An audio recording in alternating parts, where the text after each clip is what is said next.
आज श्री रामनवमीच्या शुभमुहूर्तावर आदरणीय आपले सर्वांचे लाडके उमेदवार महायुतीचे उमेदवार शिवाजीदादा आढळराव पाटील यांचा प्रचाराची दौरा नारायणगावहून आपण सुरुवात करत आहोत।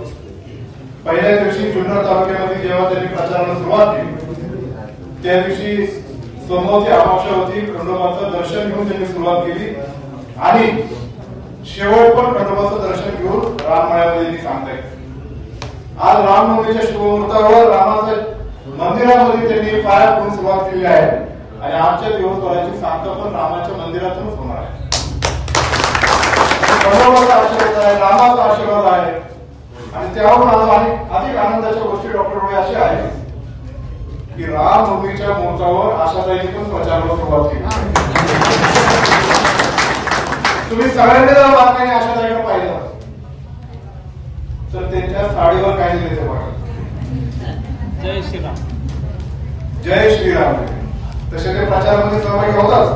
तो जरा मुहूर्त पाहिला होता, आजचा तो मुहूर्त आला आणि दादा आता ताई आल्यामुळं जुन्नरमध्ये काय घडेल ते काय वेगळं सांगायची गरज नाही।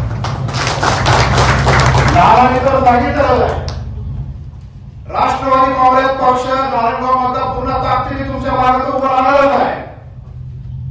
पण आशाताईंवर नानांवर असंख्य लोक जे गावातले प्रेम करतात, या गावातून भरघोस लीड शिवाजीदादा आढळराव पाटलांना मिळण्याशिवाय राहणार नाही।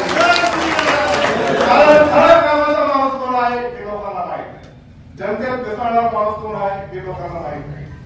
ठीक आहे, मागच्या वेळेस आम्हाला कळलं नाही, म्हणून बातम्या काहीतरी चालल्या। आता काल एक सोडूया की असा होणार, तो सर्व महिन्याभर पुढे झाला।